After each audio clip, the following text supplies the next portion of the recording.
Hey folks, and welcome to Crit Hit Interviews. I'm Arlyeon, and we're here today with two lovely gents. First, there's Jack Stratemeyer. Did I get that right? It's just Jack Stratemeyer is a different person. Oh! Yeah, a little bit of a funny crossed wire there. Oh no! But it's Jack of the Milkbar Lads, and you guys have done Ugly Mumba, 1 and 3 I saw. I imagine there's 2. Maybe? There's gonna be. And then, it didn't happen. And then one of my friends told me it'd be funny if we skipped straight to 3. Okay, I was actually like, I found the first one and third one. Is there a second one? So that's... Okay, I'm glad I didn't just say, okay. No, this is fine. You guys also did Bonkers, which is sort of notable since one of the characters from that is the daughter of a character in another of your games, Dead Estate. Yeah, we like having those little connections between the games. And then there was Ridgewood Road, which I'd actually asked you about this before the interview as to which one came first, because I was like, this chase mechanic feels a little bit familiar. Yeah, Ridgewood Road, that's something we did, I think early 2020, like maybe March or April. And then Dead Estate didn't happen until September, October that year. So yeah, Ridgewood Road came first.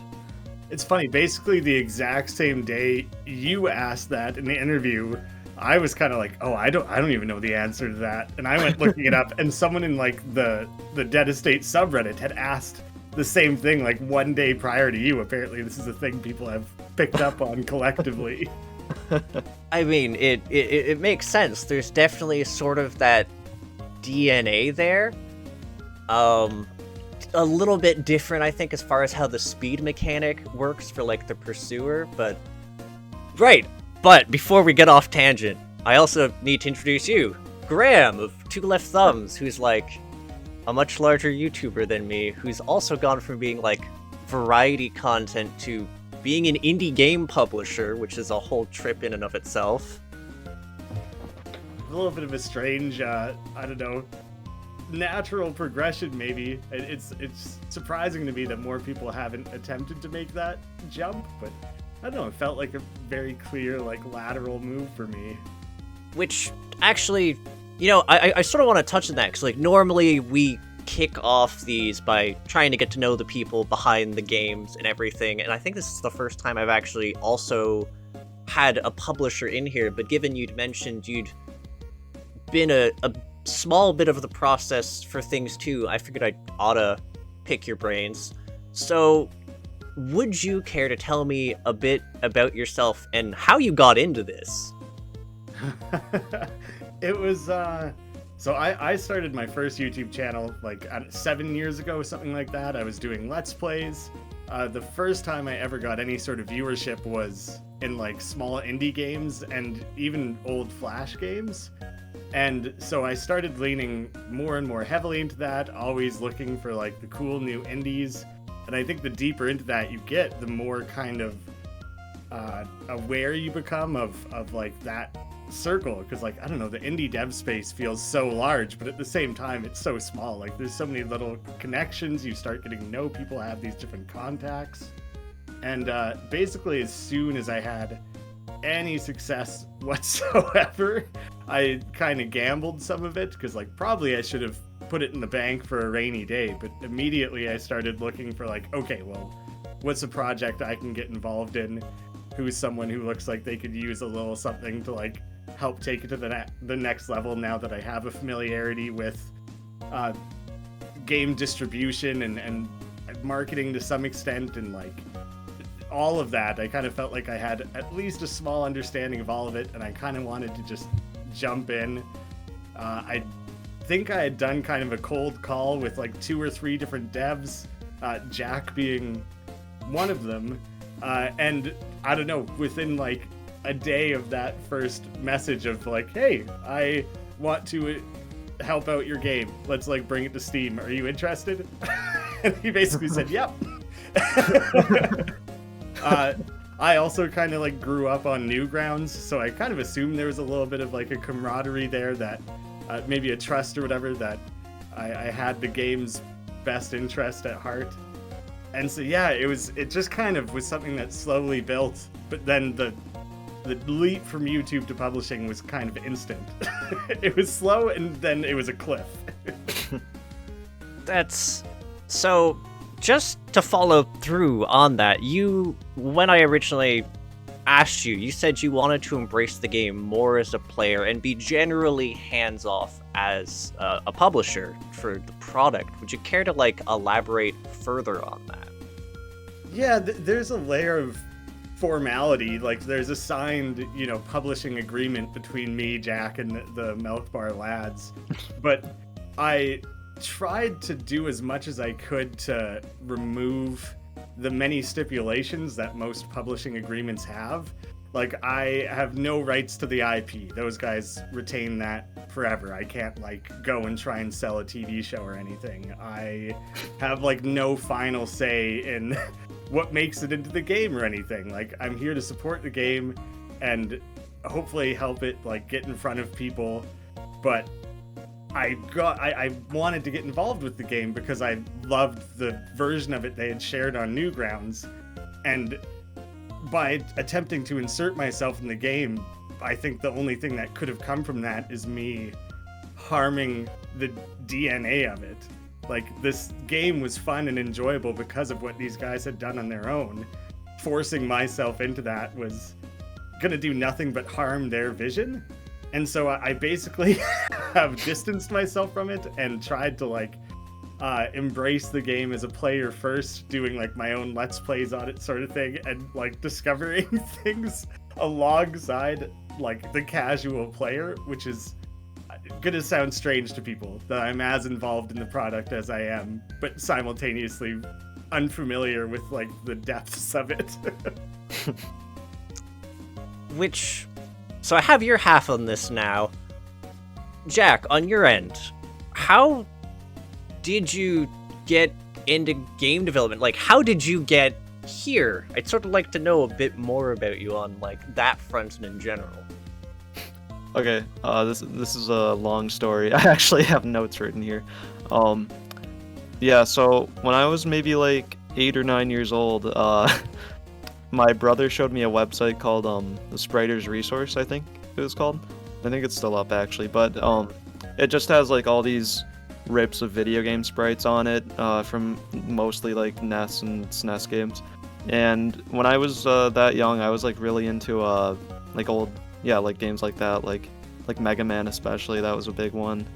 So I wanted to try to make my own crappy Mega Man fan game with those sprites.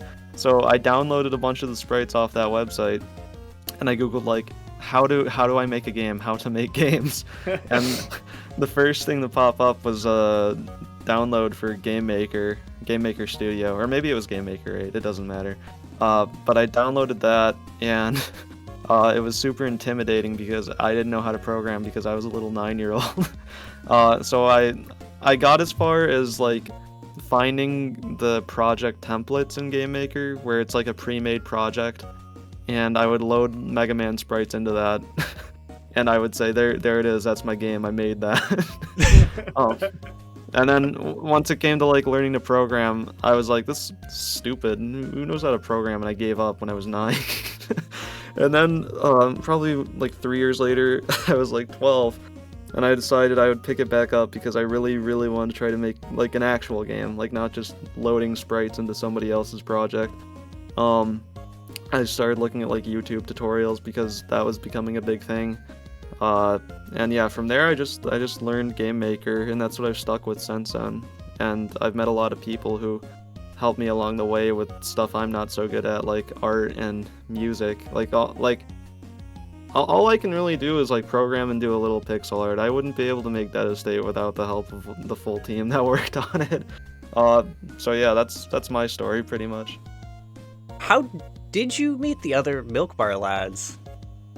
Okay, so when I was maybe 13, I was really into Binding of Isaac, and I don't remember the exact circumstances that I met some of these guys, but like Major. I'm not gonna use real names because I like privacy. I don't know if they want me Yeah, to no, call them by fair their real enough. name.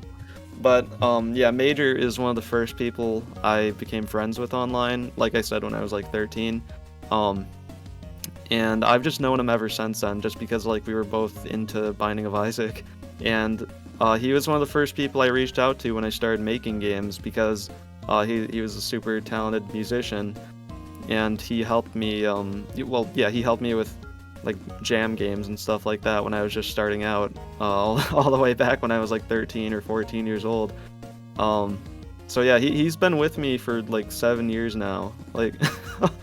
And there's a few other people I've met through like that same circle, like the like Binding of Isaac community. Like I'm gonna keep using screen names here, but Loud, Gal, I think that might be it. I hope I'm not forgetting anybody from that community. But yeah, those three people, they have been with me since I was like 13 basically. And then from there I met a lot more people because everybody I hung out with was artists mostly. So like they just had lots of mutual artist friends, and I got to know more people from that. And I would become friends with these people, and then they would want to like help me with my game. So that's how I got this like team of people with me now that contribute to the games that we're making alongside me. It's just knowing people and being friends with them basically on Discord for like 7 years. So like a very organic process, which Yeah. So what sort of skills did you wind up developing for like game dev, and how you've mentioned in a bit like you started to dabble in these very young, but like where was the point where you really cut your teeth in developing them? Yeah, I probably started taking it more seriously around the time I was 15 because that's when I started really getting into like game jams. Like this is like a little bit aside from the question, but like there was this one game jam that was like quarterly, so 4 times a year, called the GM48, which was just a 48-hour game jam for people using Game Maker. And I really wanted to put my games on Newgrounds because that's where I played like a lot of Flash games growing up. Same. But I couldn't do that. I couldn't put a Game Maker game on Newgrounds though because I didn't have the license to do it basically, and that costs $100 from Yo-Yo Games, the company that makes Game Maker, and they were giving away a license to do that as a prize for this game jam. So I was like, oh, I gotta take this seriously now if I want to win. So just in order to get that license, I went really hard on this one game jam, and ended up getting second or first place, I think, and I got a license from there, and that allowed me to start like putting games on Newgrounds.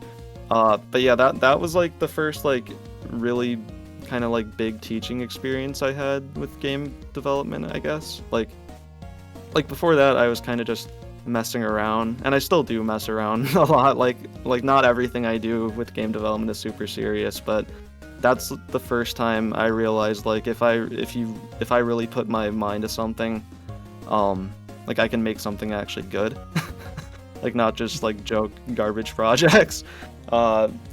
So yeah, I mean, obviously like the biggest like most obvious skills you'll need for game development are like you need programming, you need art, you need music, stuff like that, but also you need like problem solving, like creative thinking.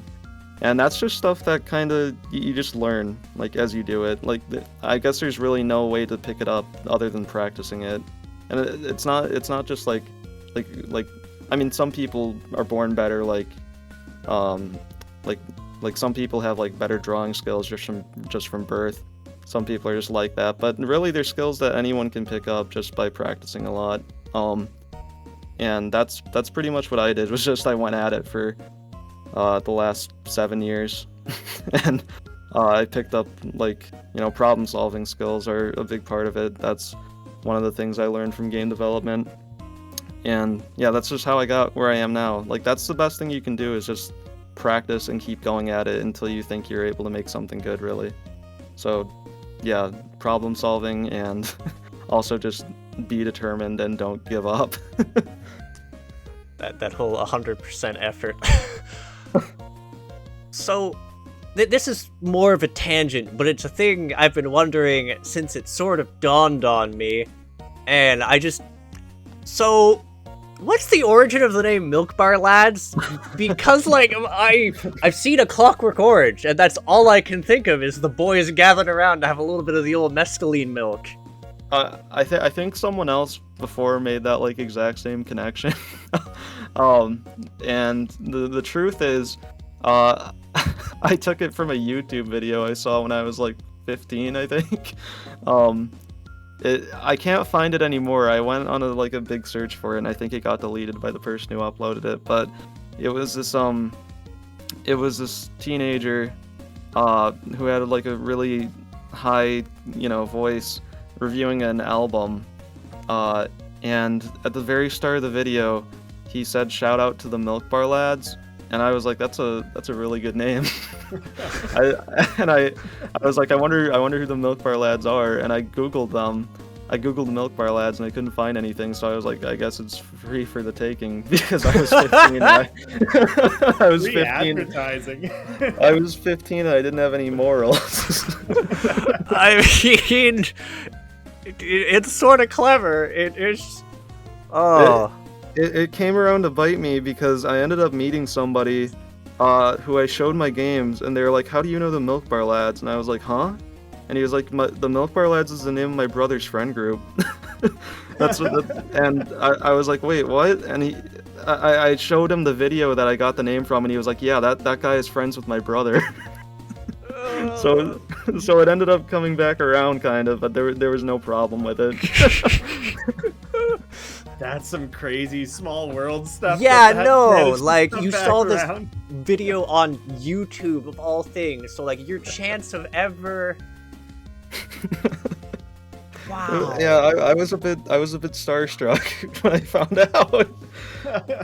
But yeah, so I mean, I think that's the itty bitty gritty for the most part. So other than that, I just had sort of this more general question for like the both of you, but do you have a favorite genre of gaming and like a favorite game specifically, and has that influenced what you've gotten into as a dev, or do you keep that separate? Well, I wouldn't say I have like a specific favorite genre, but like I saw that question written down, and I started thinking about it, and I realized like I really like games that kind of require you to put stuff together on your own. And two games that I've played recently that like really kind of like nail in that whole theme are Killer 7, which is I don't think most people have heard of that probably. Suda 51, the really weird, trippy yeah, it's I don't even know psychedelic really how to describe it. psychedelic shooter with a sort of mysterious supernatural weird plot. Yeah, it's like a rail shooter puzzle Resident Evil Rail clone. shooter first person adventure, because there's like puzzle adventure elements to it. Like, and the game itself isn't that hard. It's just the story is like kind of this incomprehensible mess, but you can figure out what's going on if you like pay really close attention. And I really like that part of it, and it became probably my favorite game of all time just because of that alone. And the second game I was gonna mention was Outer Wilds, and that came out I think in 2019, and that's kind of like similar narratively, I guess, to Killer 7, where it kind of just drops you in without telling you anything about what's going on with the world, and you have to piece it together all by yourself. And I really like that stuff in games. So yeah, I would say those two, Killer 7 and Outer Wilds, are my favorite games ever, even though they're like not similar at all. So it's just more the narrative bent, though, having to piece together and decipher where the fuck it's going with any of it. Yeah. I guess I'll pick up at the same. It's hard to pick like a favorite genre. I definitely steer way further indie for the last like few years. I mean, big same. I feel like I grew up playing like Mario games and eventually like basically all things Blizzard right up until they kind of sucked. But, like, When hours is in- it the point you decided they kind of sucked? Because I think I fell off at Diablo 2. That was I think Diablo I 2 put or a lot of Warcraft 3. I put a lot of hours into Diablo 3 still. I still did enjoy that game. I never got into World of Warcraft because I didn't have good internet, and so it was never going to be worth it for me. But yeah, like, so ARPGs like Diablo style was the only thing I liked for the longest time. And then I think The Binding of Isaac was a little bit like a gateway for me. I started going deeper into seeking out indie games. Like, I was like, that game costs like $3 or whatever, and I put whatever 300 hours into it. Like, give me more of that. Yeah. And then like as I got older, busier with school, busier with work, what have you, having roguelikes that you can play for 30, 60 minutes here and there, pick it up when you want, come and go. That's like just a great way to have something to always come back to. But now that that genre is so kind of saturated, people have been working to distinguish themselves. And so any of those sorts of games like Hades, that the more you play it, the more you get out of it, the more it reveals about the world and stuff. It's like, yes, you can pick up and play this game, run and gun it, try and beat it. But if you actually like pay attention and give it a little bit more of your time, then it has so much more to offer. And like, so I think that's so cool. But I always am gonna have like a place in my heart for like Nuclear Throne or whatever. That's just fast, it's difficult, it's punishing.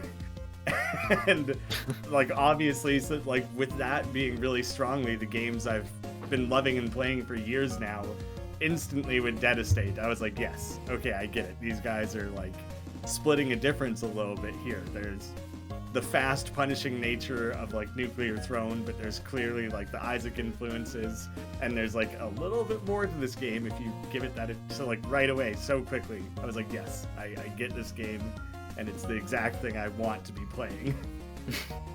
Yeah, that's actually... Yeah.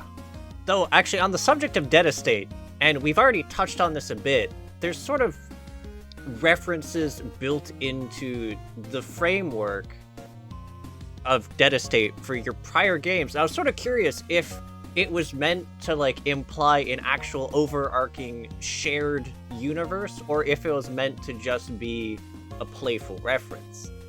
Honestly, I'm not really sure where I stand on that, just because like like I really like including like little references to other games or my other games in games I'm working on. Like I do that a lot in Dead Estate.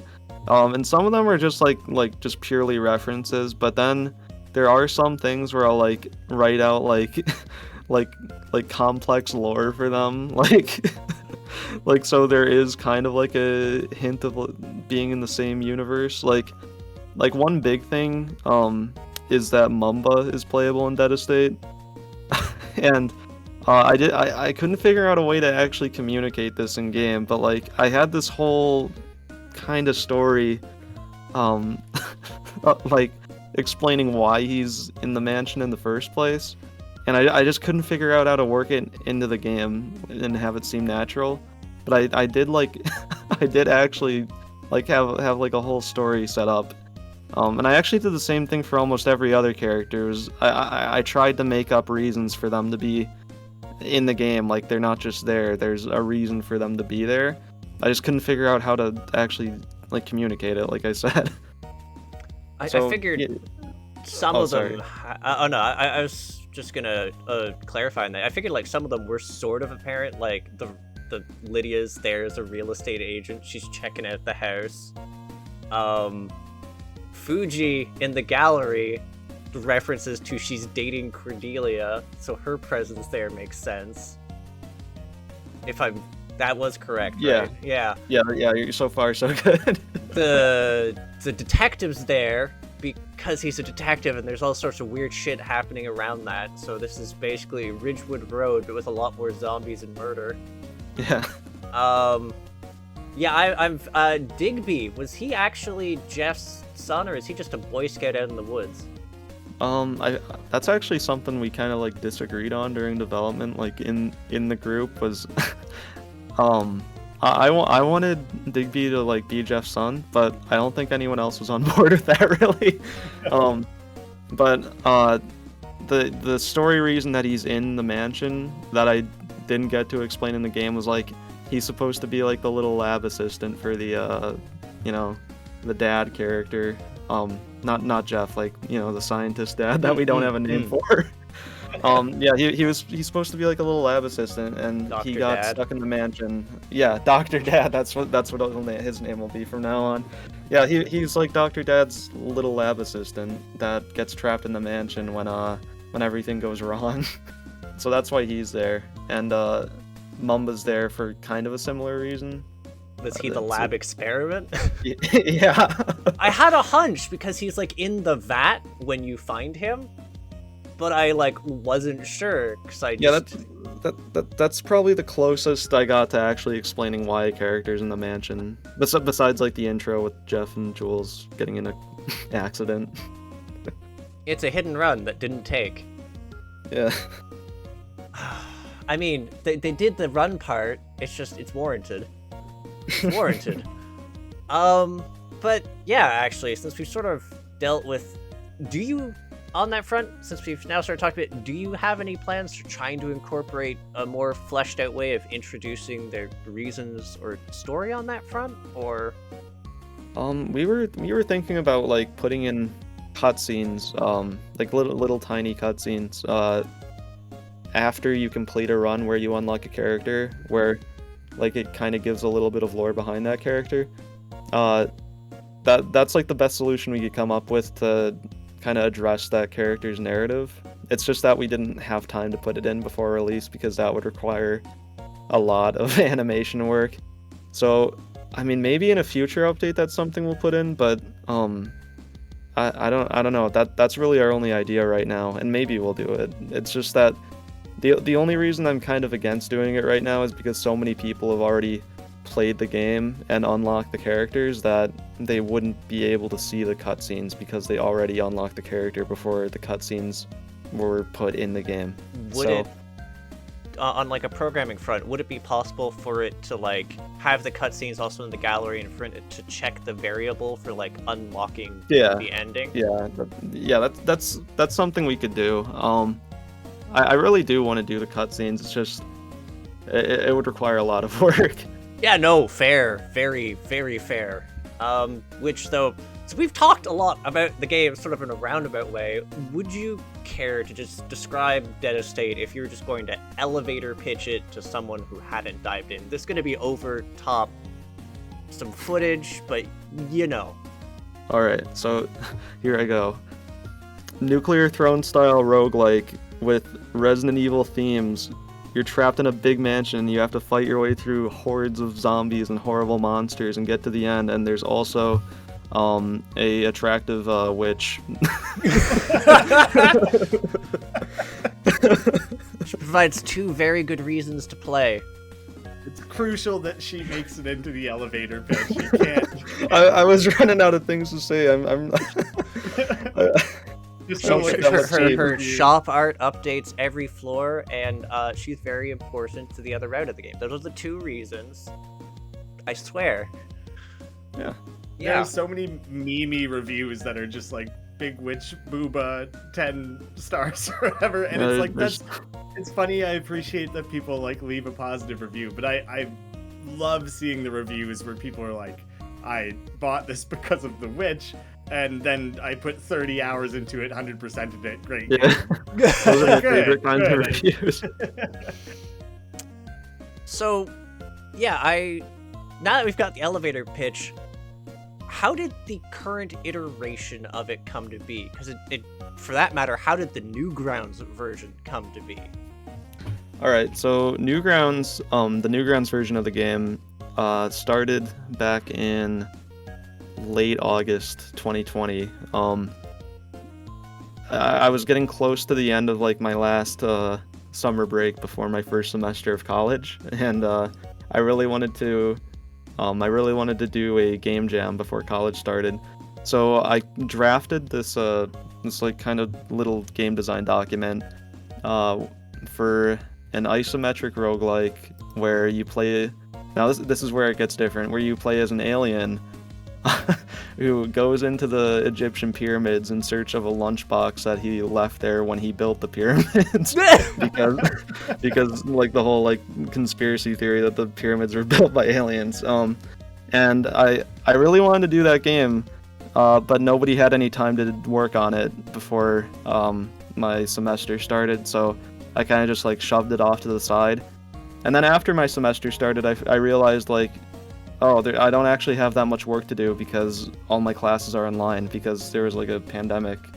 I don't know if you knew that. I don't know. I'm not sure. Right over my head, yeah. Yeah, so I was just stuck at home for most days of the week, like, yeah, pretty much all day. And I realized like, oh, I do have time to work on my game after all. And I was just looking at Newgrounds and I realized like they have an annual Halloween contest and it was the start of September. So that was like prime time to start working on something if I wanted to submit it for the contest. So I took that idea with the alien that I drafted, and I was really into Resident Evil at the time. Well, I mean I still am, but I was at the time too. And I just kind of like flipped some stuff around in it to make it super Resident Evil themed or inspired. And then from there, I just started working on it. Like we had 2 months to make like a small roguelike about a hitchhiker girl and a trucker guy who get into an accident and they flee into a zombie-filled mansion. So 2 months to do that before Halloween, and that's actually the longest. That's the longest amount of time we'd ever worked on a project up to that point. It was what was 2 your months. average before that? Oh, probably only a few weeks, really. Like, well, actually, no. With all the Game Jam projects, probably only a few days, but there were a few in there that took like 2 weeks. Like Ridgewood Road was one of those that took like a week or two. But yeah, so we started working on Dead Estate in early September, and we needed to get it done before Halloween, so October 31st. And I don't know, it was just really hectic, kind of like we had a lot of ideas we wanted to put in the game, but only 2 months to do it. So I really like how it turned out. We finished it like October 25th, I think, is when like we actually had the game done and like ready to put on Newgrounds. And I was really happy with how it turned out, but it was like 3 main levels and then a boss fight at the end. And I thought it turned out really good. It was just that there's so much stuff that we weren't able to put in because we had 2 months to work on it. And it got first place in the Halloween competition, which I was really happy about. And I think it was around that time that the results came out. Graeme, messaged me, and he asked me if we wanted to turn it into a full, like, bigger project. And like I said, we had all these ideas that we wanted to do, but didn't have the time to do it before. But we also didn't really have any intention of turning it into a bigger thing until Graeme reached out to me. So once Graeme, sorry, I keep mispronouncing it. Once he messaged me, I went to everyone in the group, and we were, well, I was a little bit hesitant because we had worked with a publisher before, and I won't name names because that's unprofessional, and also I forget their name. But yeah, it wasn't a good experience, and we ended up not finishing the game that we were working on for that publisher. So I was a little bit hesitant because of that, but everybody else in the group encouraged me to like go ahead and like accept the offer that Graeme made us. So yeah, after about a day, I replied back to Graeme and I said, yeah, we'll do it, no problem. And from there, we pretty much just brainstormed new ideas to put in, and also worked on putting in all the ideas that we didn't have time to put in originally. And that took about a year, because that started around the end of October, and we finished the new version of Dead Estate around the start of October 2021. So yeah, that took about a year in total. And that's how we got to where we are now. So you've mentioned like there was like certain things that you had wanted to add to the game and the like. what was actually the hardest challenge when making this game and doing the jump from the smaller Newgrounds version to the full version that's on Steam? Just the sheer amount of time that it took, I think, was like the biggest roadblock. Like, because like I said, prior to working on the original version of Dead Estate, we'd only spent up to like a few weeks on a project, and just working on the like Dead Estate Classic is what we call it now. Just working on that for 2 months alone seemed like a lot of time, and now we were working on a version that was going to take a year. And just that number, like 12 months, just that number alone kind of like intimidated me a little bit. And starting out, like, whenever you work on a game, the start is always going to be the most fun part, because that's when you're like making up ideas and conceptualizing, and you're not actually doing any of the work yet. So at the start it was really fun, but around the midpoint, like 4 to 8 months, I want to say, into the project is when like I kind of hit like a slog. Like I was still working every day on it. It's just that this happens with like every project, where like once you're in the thick of it, it's like, oh my god, I still have so much ahead of me, how am I ever going to finish this? But it's just something you work through. Like there's really no other way about it. Yeah, the only way to get over that is just to continue working and get through all of the work you have to do. So yeah, once I was like through that midpoint of the project, I was like, wow, I actually have like a finished game on my hands here. That's crazy. But that roadblock in the middle of the project was super intimidating and hard to get through. So yeah, I guess that was probably the biggest challenge in development, was just working through the thick of it. So this one's more related, I guess, to the actual development, the odds and ends of it, but what was the hardest bug to tackle, and what was your favorite bug or exploit for both the classic version and its current iteration? Okay, hardest bug to tackle, that's an easy one. I mean, it's the hardest one, but it's an easy one to name. Right.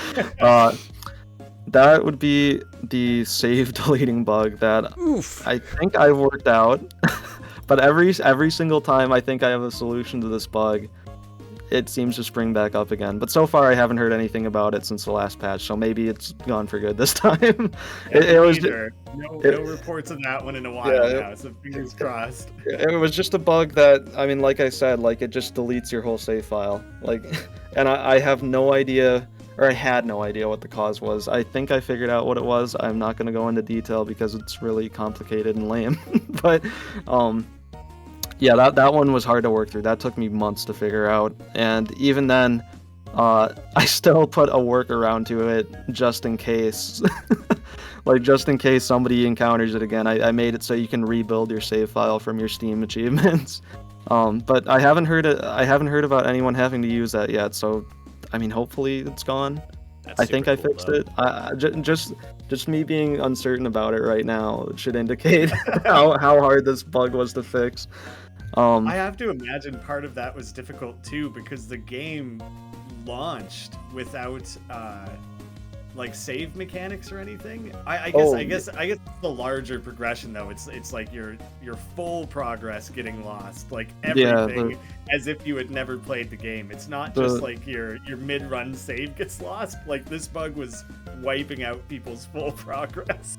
Yeah, it wasn't just All like, your I played costumes. 40 minutes and lost it. Oh, sorry, what? I said all your costumes, your true ending runs. Oh, Exactly, God. everything.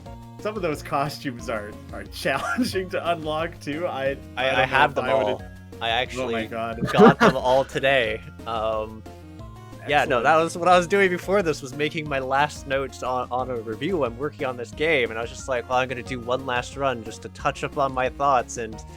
Are you down to 100% complete at this point, or still got a couple there's more? still a few, and I'm not sure if I'm going to get through without getting hit. If Yeah. I do, it's going to be like a Mumbo run on normal, probably. Because he's So going to some- die anyways in a hit. Some of those achievements, I was in like an asshole mood when I designed them. Like, I just put them in to be a dick, I think. Yeah, I don't know, and give me the option of starting with a glass eye as Mamba, and I will definitely. That might be something in the next update. Who knows? Which, oh right, by the way, so what was your favorite bug or right. exploit? There's a few really goofy ones, like if you jump in a weird way towards a door, chunks will like fly up into the air. That one I think is my favorite, just because it's really silly. I don't want to get rid of that one. He does that like when you jump in weird ways over certain objects that are prompted too. He does that a lot. It's just I like it so much. I don't want to get rid of it.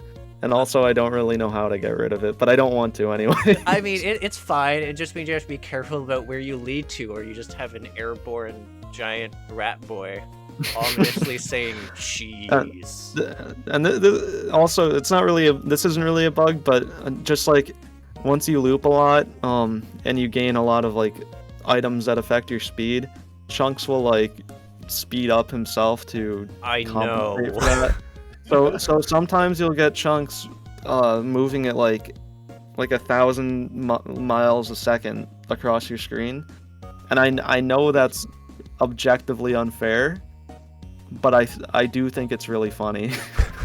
I may have commented that in my review because of Digby. Because of Digby and high difficulty already modifying speed plus Digby combos. And I got Digby's combo to 64 once. And Chunks is not fun then. Chunks is not fun then. just wait until I add an achievement where you have to get his combo up to 100. I'm not even... I think that'd be possible in the exit realm, but like otherwise, unless the combo timer has a way of extending it, I think you'd lose it because of the bosses. Probably. I like the confidence, though. I like that you're already starting to think through the options. Well, because you can maintain his combo indefinitely until you reach the boss by walking in and out of rooms, and it restores the combo to half. So even with Chunks, you can take a few swings and then run into the next room, though the more speed he has, the more likely you're just automatically going to take damage. So it would be viable until you hit the boss. You've got it all figured out. Yeah, I'm very looking forward to seeing your footage of you like playing around with that sort of stuff. I play the game so much more cautiously. Well, I developed the game, and even I don't remember how stuff works that well.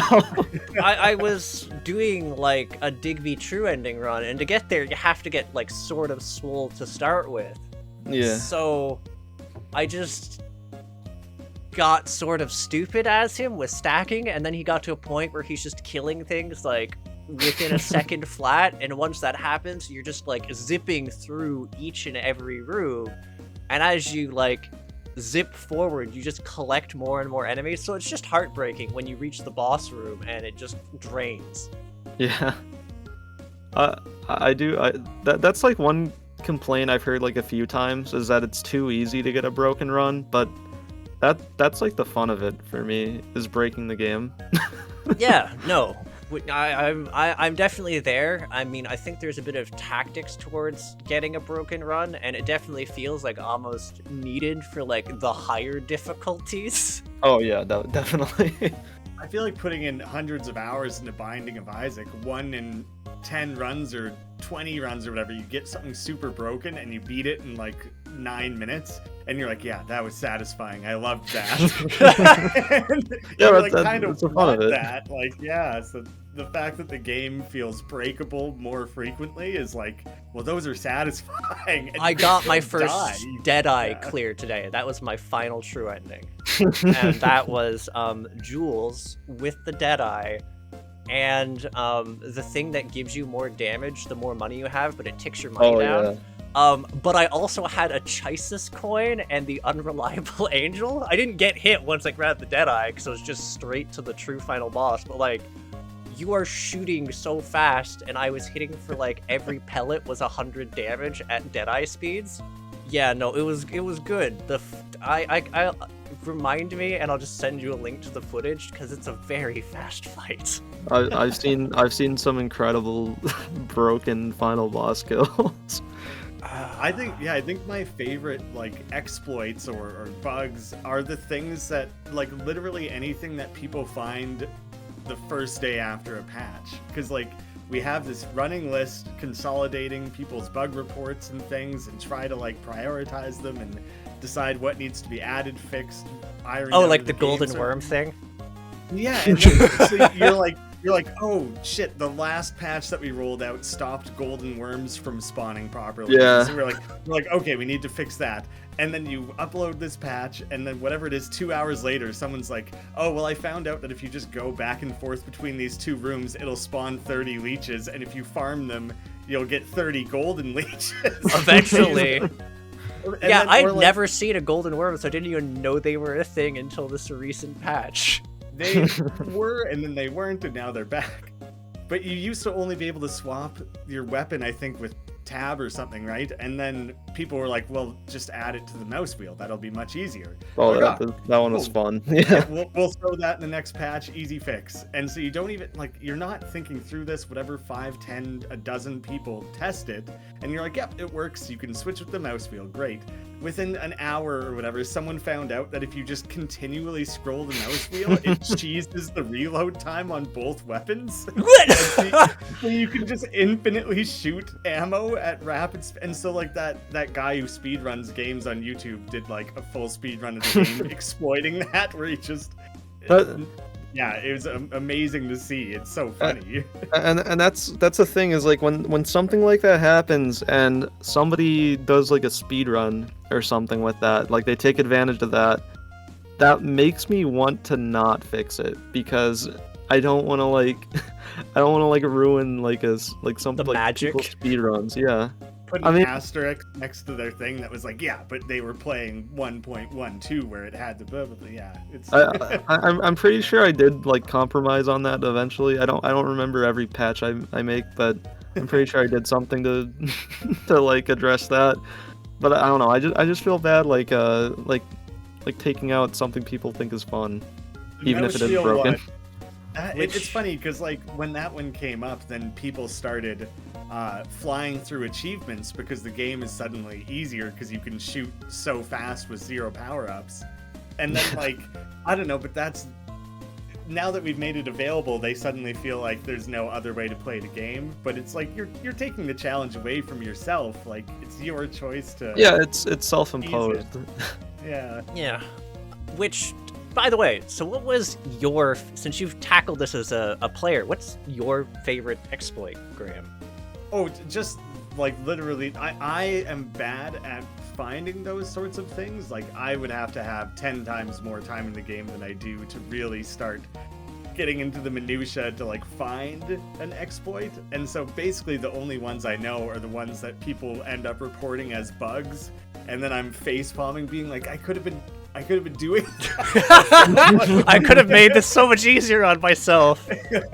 Nice. Okay, so we've actually already tackled a little bit about the upcoming question I wanted to ask, but is there anything that didn't make it into the game that you really wanted? That's the thing, is anything that didn't make it into the game originally is probably going to end up in a future update. So I don't really want to I want to give away too much about that because it's stuff that could end up in the game eventually. But on the other hand, it's like I guess I can say like, no, everything I want in the game is gonna be in the game at some point. So That's fair. yeah. I just don't want to give anything away yet. Don't worry. I'll probably touch base on a few bits of rumor in here. Say I have to specifically ask later, then without going into the nebulous questions. But Graham, actually, you mentioned you have like the little odd suggestion here or there from playing through as a player. Is there any specific suggestion you've made that's been implemented that I should either be grateful for or really sad that it's now gone?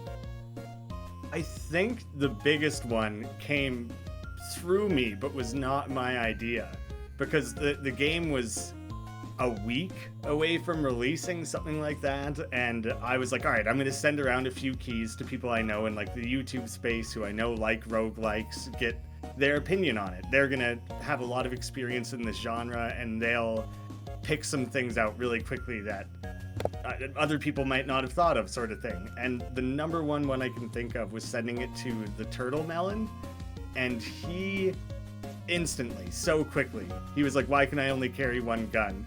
That's so frustrating. I hate that. Yeah.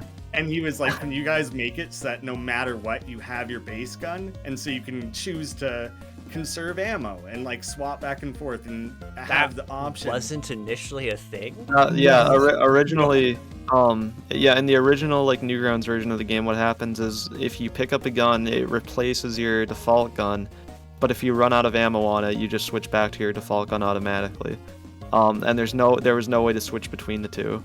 And that's just something that was like in the original, and I was like, all right, that works, that's good. It made less sense, I think, the bigger the game got. Yeah. Like, potentially. Yeah, and no. I think Jack patched that in like 36 hours ahead of, like, he had been working on it earlier, but that's like how near release it was like functional in the game. I almost wonder like how would the response to the game have been if that last minute update didn't happen. Because I like take for granted like how much I enjoy like some of the characters' base weapons, and I'll like keep a single weapon in reserve for certain situations, or like as emergency healing fodder or something. It dramatically changes the way you play the game, and it started to turn into this little bit of a panic of like, okay, yes, we should probably do that. Maybe we need to have the ability to upgrade yourself after every boss battle, and like these different ideas that really quickly became obvious was like, okay, it's too near to release, and all the ideas we're coming up from are just being stolen straight from Binding of Isaac. Yeah. And by I'm saying my pitches. These are things that I started throwing against the wall, being like, maybe we should add that or this, because I started being like, oh god, what else could we do? What else could we add? And if I really like take a step back, it's like, well, I was making the game closer to Isaac, and that's the reason I don't think I should have ever had any say in development, and it's a good thing I recused myself from having that influence, because I would have incidentally just pushed it closer to Isaac, which is not what the game is meant to be. It stands on its own, and so that was the one thing that I think came through me, not even from me. Anything else that I've suggested that made it in was probably far more minor. That one was like a lifesaver, though. I really do think the reception would have been a lot different without that one thing. So the Turtle Melon forever gets credit for that, I think. Yeah. Thank you to Turtle Melon for being able to swap between guns. God damn. So this one's, I think, a little bit more of an odd question. I'm not asking for spoilers on this, but there's currently a sort of arc of sorts going on in Dead Estate. Now, I'm sort of curious if this is meant to be a sort of short-term one, preluding stuff to come, or if it's actually going to be an ongoing thing for a while. It's just intended to be short-term. Like, I just put it in because I thought it'd be fun, and I can also use it as a means to tease both new content for the game that's going to be coming out in updates later this year, probably. And I can also use it to tease like other projects that I'm working on. So there are going to be like multiple little things to it. Yeah, if that's the thing is like I don't know how to put it into words very well, but I'm trying to like work on the actual content updates, and working on like the ARG to tease those content updates takes away time from working on those updates, so it's a little bit like self-defeating in that way. So I think what I'm gonna do is, if I have time to like expand like the actual like puzzle element of the ARG, I'll try to do that, but otherwise I'll just keep using the Twitter account that You that get led is revealed. to. Yeah, I'm just gonna keep using that to tease projects and updates that I'm working on.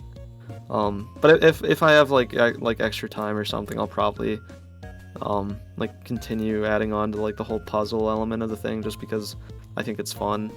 But otherwise, I'm just gonna keep using it to tease stuff. Yeah, I like the little short story. Yeah. I think the introduction of the ARG is pretty surprising, and it probably gives an insight into, like, I think Jack is the type of person who undersells the amount of work he's putting in, because he's like, guys, I'll have the next patch ready in like a week or something. I want to test a few more things, see what else I can squeeze in. I'll have it ready for you guys to test, and I'll have it live on Tuesday or whatever it is. And then he drops the patch notes, and it's like there's just an ARG added to the game hidden in there somewhere that I hadn't even heard of until the patch came out. It's like, when did you find time for that? I don't think I told anybody really until I was already done with it. Like, I just did that on my own. Yeah, as if patching up the game isn't enough work already. He's like, sure, I'll just challenge myself with a little extra. Like, yeah, I was already done with it by the time I started like showing it to people like on the dev team or like a few friends I have outside of the dev team. I keep stumbling into like little args here and there in the indie games I play, and I sort of love it. Like, another one was Cultist Simulator, which that's a whole rabbit hole and a half that I'm never gonna get to the bottom of. Oh, that game is overwhelming. I've put a few hours into it, and I've never gotten better than I was 3 minutes into it. That's half the point, and there's some things from failing you can get that can make it easier at least. Right.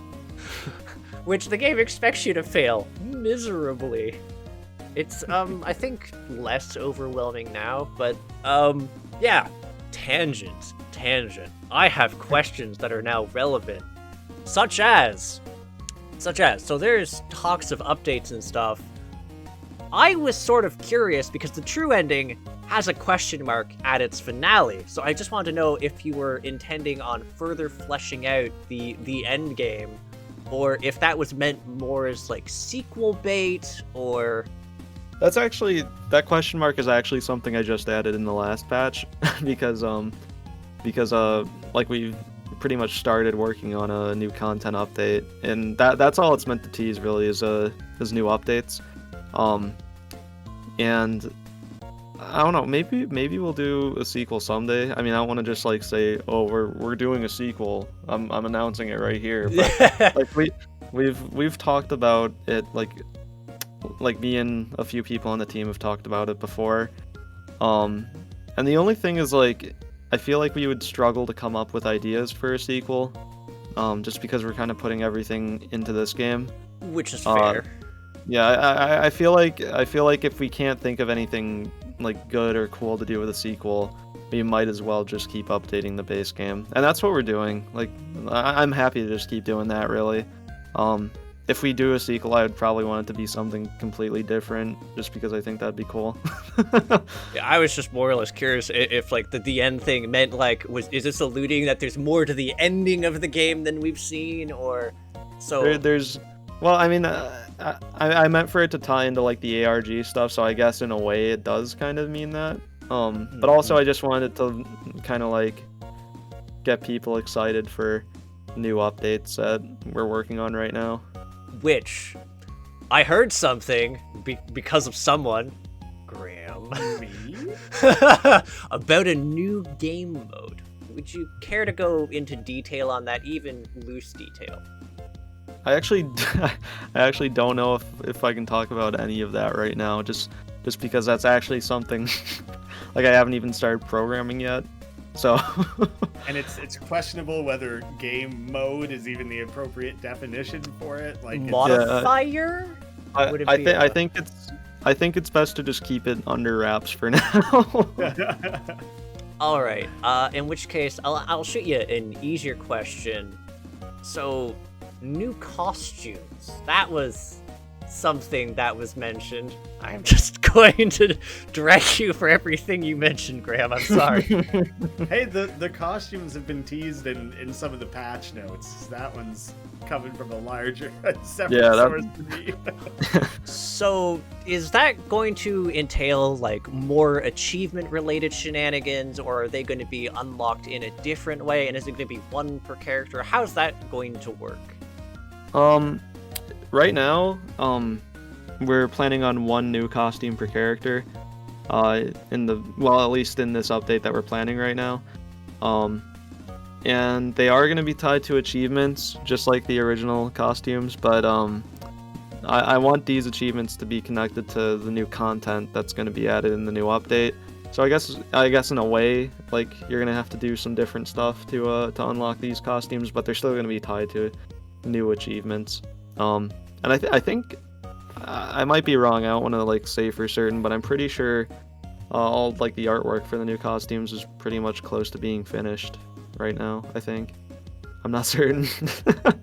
I think like best case scenario was something like new unlockables. And tying it to the new content is that people don't just feel like they have to do their 30th, 300th Jeff run and do something really specific that they probably already did do at some point. Like, hopefully it pushes people towards discovering and exploring new content. And so it's like a way to signal like, hey, there's new stuff to do in the game. Maybe you want to come back and like poke at it, go deeper into it, sort of thing. That's ideal. It doesn't mean every single achievement will be that, but like the more we could do to push people towards the new stuff would be best.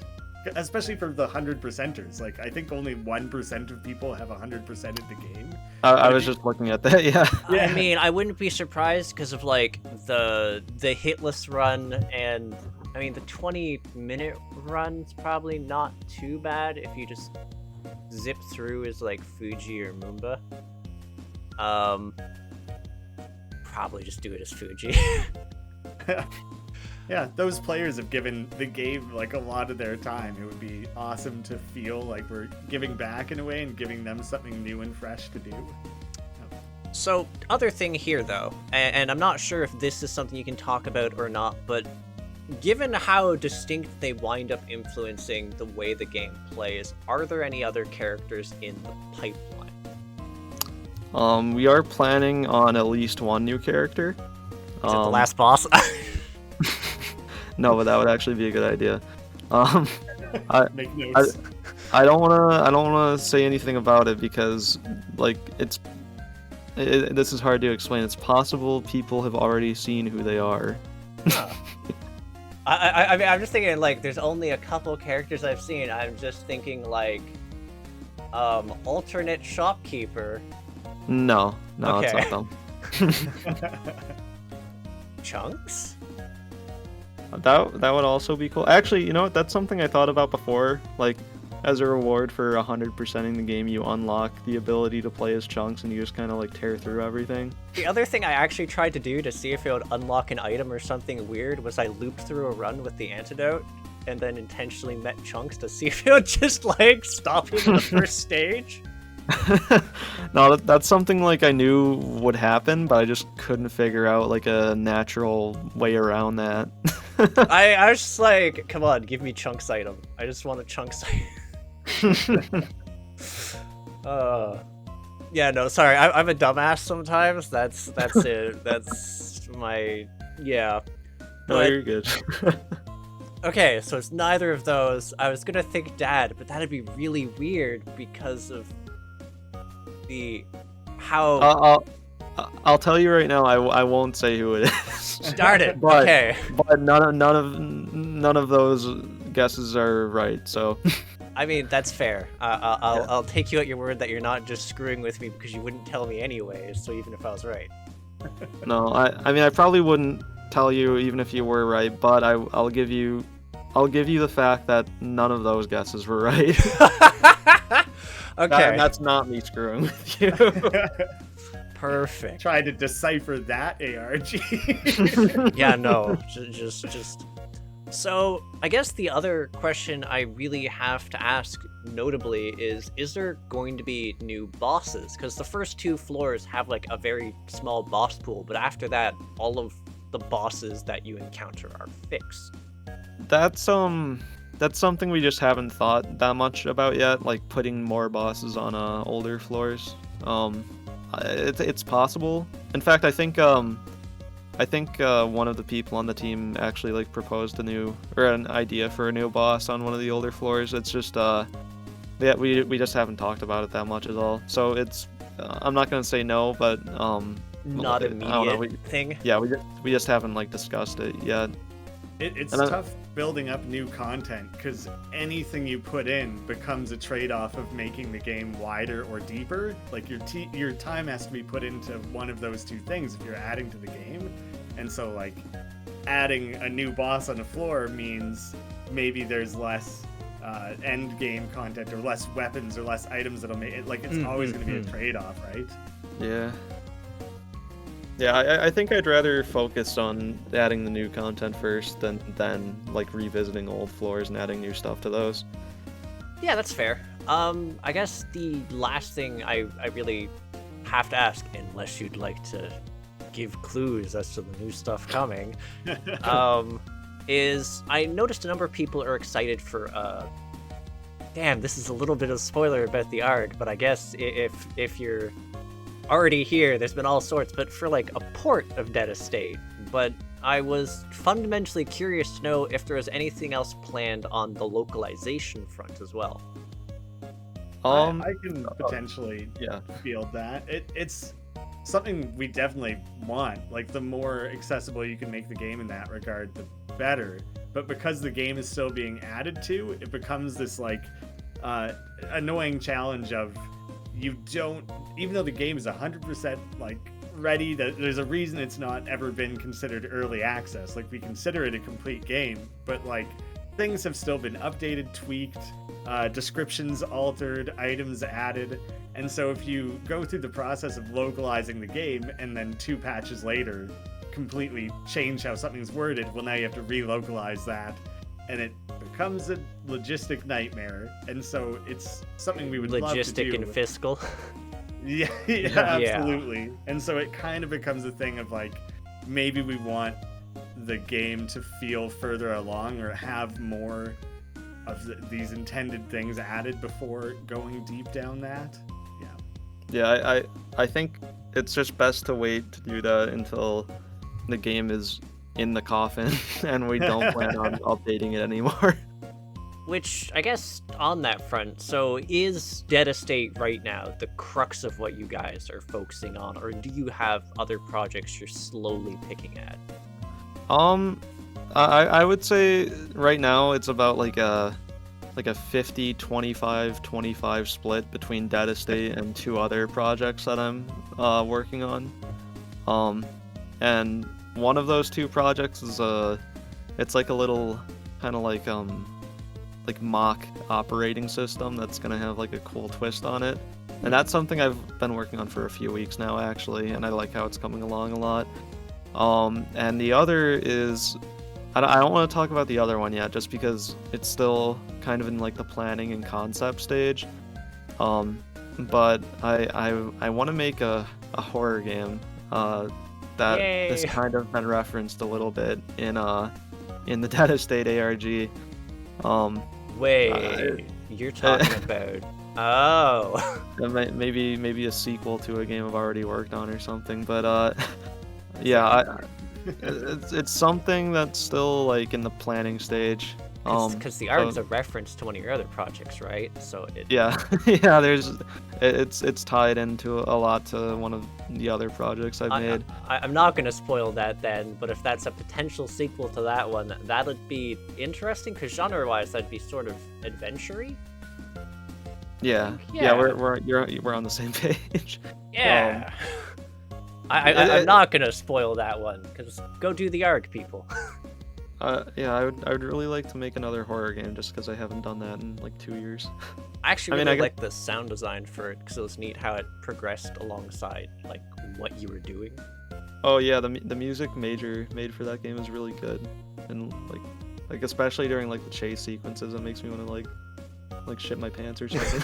I mean, I just liked it for like leading up to where everything goes bad, because as you're progressing these little puzzles, there's the shifts in the music building up this tension, and I was just like, this is really fun and cinematic. Yeah, that's all major. Like that's not something I even thought about when I was making the game. He like went ahead and made different tracks for when you're at different points in the game, and it worked really well. Yeah, no, that would really slap if you are working on a sequel to that. Well, that's the plan. It's just I haven't actually started like programming it or anything. But yeah, I mean, I guess that addresses that. So, is there anything else you'd like to share with the audience, either at large or just about the upcoming things for Dead Estate? Anything you can share? I'll just say look forward to the update that we're working on. I don't know when it's gonna be finished, and I don't want to say when it's gonna be finished because I hate making promises and then not being able to deliver on them. And also just thank you for supporting us in our games and also having us on this call here. It's been a great time. Together, yeah. Yeah. I mean, yeah, I mean, spoilers, because this will probably be coming out after the review, but, like, I had a lot of fun with it. Like, I don't jam, like, 26 hours and counting? It's in counting, because I still need to mop up some achievements and try to get a Deaderist estate. I'll do it. It's a comprehensive review. I appreciate you giving the game like that level of attention. That's awesome. I take issue with a lot of reviewers who don't like give a thorough dive into a game. So like I finish stuff even if I'm not the biggest fan, and then I'll go in depth on what did or didn't work for me. But like as much as I have like nitpicks about Dead Estate, I overall really enjoyed it. Thank you. That's like the nicest thing you can say about a game, really. I mean, yeah, also, like, thank you for showing up here and talking with me, Jack, and giving, like, these bits of insight. I'm glad you dealt with all of my impudence in regards to the things I asked about. Oh, you're good. And also, a big thanks to you, Graeme. Like, I know I'm super tiny comparatively, so it's really nice that you took the time out of your day to help me schedule all this, answer the questions. Oh god, size is nothing. All I had to do was spend 5 minutes on your channel to tell that you cared and were putting the effort in, and that's what matters. So I was happy to take part. God, that's really flattering. I'm sorry, it's like really like, wow, no, I suddenly like I think I'm feeling those feelings that Jack's feeling. I'm just like, oh, I'm probably red. Good thing we don't have any cameras on. It's fine. Yeah. So I guess I do have like a little bit of a bonus question here, and it's actually for Graeme. But as a publisher, you've put in your support for this, and you're still helping with this. But I also noticed you're supporting a re-release of another Newgrounds game. I think it originated there. Alice is Dead. Yeah, this was an unintentional path that I ended up on because Dead Estate came together. We described that little story, but I had continually been putting out these different feelers for other projects. This was a little later on, like after I had been, I don't know, learning the ropes through Dead Estate, and that seemed to be going well. It was like, all right, maybe I can start adding in a second game that I help oversee and like play a similar role in. And the first I got in touch with was Brad Bourne, who did Fancy Pants. And that he and I had been in touch for like a year or two because we did like an interview and stuff, and that kind of came together and was going really well. And then he got hit by a hurricane, and he's been in like kind of a recovery mode, looking after himself, his family, he's understandable. It's a rough situation, and so that is still happening. We just don't know when. You mean Fancy Pants Adventures, right? Context-wise. Yes. Yeah. Like God, the classic that's nostalgic. pack. Yeah, like not a complete remake of that series, but it is like updated and added to, and kind of hopefully the like best version of those games. But yeah, that's on hiatus. The Alice and Dead one is really funny because I was in touch with those guys probably a year before anything was announced. And when I first started talking, it was just like, hey, have you guys ever thought about revisiting this series? And their response was along the lines of, yes, every day. But they couldn't because I don't know how much of this I can get into. My understanding is they sold the rights because like Wonderland, that Alice world is... what's it called when something becomes public like common fair use, not fair Yeah, use, it's but, like, public domain. public domain. That's the phrase I'm fishing for here. And so, but their interpretation of it is still a unique IP, and they had sold away the rights. And very near the time I was talking to them, they had regained the rights or were in the process of it. And so we stayed in close touch, and that has now come together. Development's underway. They're completely remaking it. Like, the classic pack is putting together those old Fancy Pants adventure games, tweaking them, making them more supported by like modern PCs and stuff and other outside of Flash. Whereas this Alice is Dead is like a 100% remake starting over. And so there's been a really interesting path there of making sure you're treading that same ground so that people get the same experience of playing the original game, that it hits the same tone, that isn't compromised in any way, and that you can technically complete the game the way you're used to, but that we're looking for opportunities to make sure the games are a little bit more connected, because those guys were just freeballing it when they made those 3 games. And I heard it was actually intending on going like further than the original 3 potentially. There's no promise for that, because these 3 hopefully will be released somewhat episodic. It'll be these remade, expanded versions of the originals, and like depending how that's received, how that sells, then hopefully that can fund taking the series beyond those original 3. It's like a high hope of ours, but it's not necessarily a guarantee, unfortunately. I mean, I just have very fond memories of it, because, like, I'm a little bit of a noir fan. It's not something I talk about often, but, like, I love me a good, like, gritty detective-ish story, and it hits, like, those similar beats. It's like, game was, like, candy for me.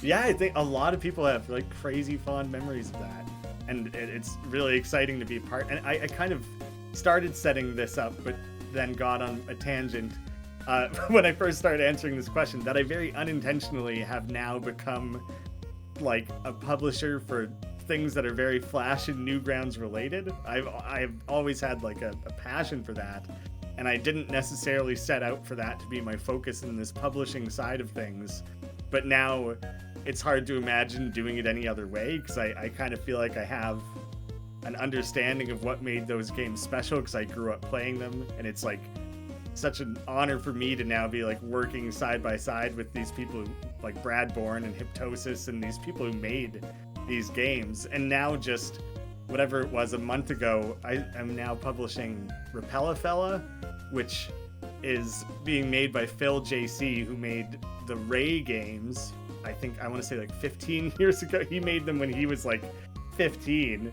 They have like 10 million plays across the internet or something, and now all these years later he's making his like spiritual successor. And so like all these projects are all connected to Newgrounds and connected to the Flash world, and so that's been really. And there's one that I haven't announced, probably won't for like a year, that is like I'm potentially working on my like dream game. Do I get a genre at least? No, I can't give a single tease, but it's yet again Newgrounds related, and working with these people who I like idolized on some level. And so it feels insane that I feel like I've suddenly fallen backwards into this, but it also feels like home. It's right where I want to be. I mean, it's also like sort of interesting, because it's almost like preservation work of like all these games that, like, for some of them, like, hasn't support for like Flash Shockwave been discontinued. Yeah, luckily things like Ruffle is being used as like an emulator. Like Newgrounds already uses that, and so I think the Alice is Dead trilogy all runs through Ruffle. Like you can play them on Newgrounds now, you won't even notice, like it'll run exactly how you remember. But I think like the third world of Fancy Pants was made in a newer ActionScript programming language, so it doesn't emulate properly, and so I don't know, it's things like Blue Maxima's Flashpoint is like a great preservation effort, and I never want to take those away from people. I would want them to still be free and accessible, but you know, with the effort being put into these remakes and stuff, we do And they're charge new money for them. content though too, so Yeah, so hopefully people understand that like we're charging money for these what were once free games because they're becoming bigger and larger than they ever were, and those old means of monetizing don't exist anymore. no, that's just super neat to me. And like it also makes sense to me on a second part, because like I noticed you're also like another dude, and you've talked about this with like your foot in the I am a indie dude. gaming. But yeah, you're another indie game dude. Right. Yeah, I think there's a couple conversations I've had with just kind of generalist indie devs of like, hey, tell me more about your project. Maybe there's room for us to work together. And those conversations have happened. And I don't know if the separating factor is the fact that it always seems to work. The conversations work out with people who I have like that shared background with. Whereas That the kinship. I think so. I think to some degree that has kind of mattered. I mean, there's definitely an argument could be made that you were part of that audience, and so you have that insight and that passion and everything, and that probably definitely helps to speak to people on that front. And it's part of the audience and part of the scene. Like I never had much success as a Flash developer, but like I also used to make games on Newgrounds like way back in the day. And then I have my video series where I like do interviews with these developers to talk about their 10 and 15-year-old games. And so there's, I don't know, I hope it reads to people as like a respect and an understanding, and that I want to get involved because I like want to see these series I grew up loving find the next generation sort of thing. Mm-hmm. Which, yeah, I mean, I guess with that in mind, like, for both of you, are there any indie projects that you guys are just watching currently that you have your eye on?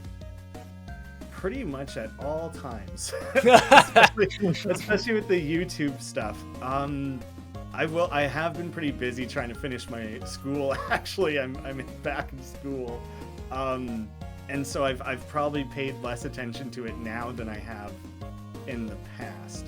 But then something like Grapple Dog released like a week or two ago, and there's this moment of like, oh my god, I've been following this for like 3 years. This game's out now. Oh my god, I have to play it. And like, those are always exciting.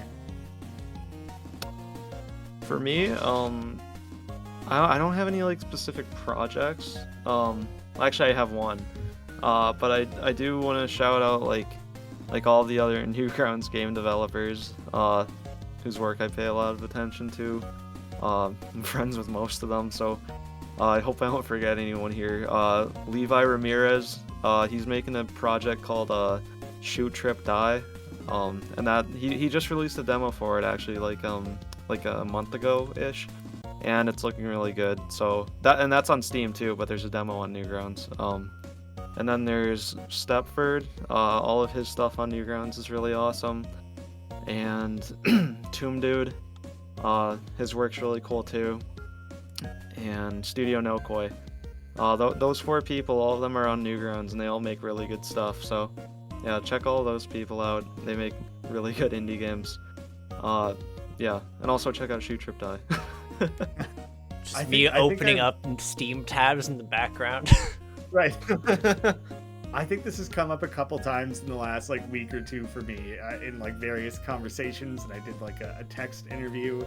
But yeah, like people just need to visit Newgrounds more often to see what people are making, because like it's insane to me the quality of product. Like now that people have moved beyond Flash, as great as it was and the advantages it had, I don't know, I think the level of like creativity and inventiveness, especially considering that Flash monetization market doesn't exist anymore. These people are doing it entirely in their own time, largely as hobby projects, like assuming they'll never see a dime for it, and yet they're making the best web games I've ever seen. Yeah. It's just incredible. There's a lot of talent on Newgrounds that goes unnoticed. Well, unnoticed outside of Newgrounds, but Right. Yeah, I still have my brief forays there occasionally just sift through the games. Oh my god, I'm so old. Yeah, I mean, I think that covers most things. So, for the folks watching, you can buy or wishlist Dead Estate on Steam. There's actually Dead Estate Classic over on Newgrounds. For news, there's at Milkbar Lads on Twitter, and they have a Spiffy Itch.io page you can check out the description for. You could also do the ARG to find the secret Twitter or join the Discord. Is there anywhere else you'd care to send people? No, I think that covers all the bases for me, at least. I think if people are over on Dead Estate, once they've finished, dropping some cash on there, you can follow my publisher link and wishlist a couple games. That'd be great. But Yeah. whatever interests you. Yeah, and if you're also a fan of the sort of Newgrounds and other stuff, there's a YouTube that Graham runs at Two Left Thumbs. But yeah, I'll have links to all of these in the description.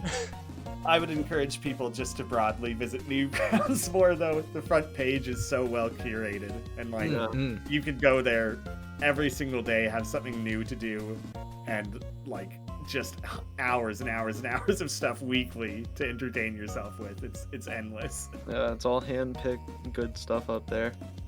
But yeah, with that said, thanks to you folks for tuning in. If you agree, disagree, or just have something to say to me about what we talked about today, feel free to comment. And if you have an interest in supporting my efforts to create new indie reviews, interviews, and gaming content, hit the subscribe button and the bell so you know when there's new release, because YouTube probably won't tell you otherwise. There's also a Discord, links in the description, so you can become part of our community, the Crit Hit Cauldron, which is to say, I'll catch you folks on the next episode of Crit Hit. Take care till then, folks.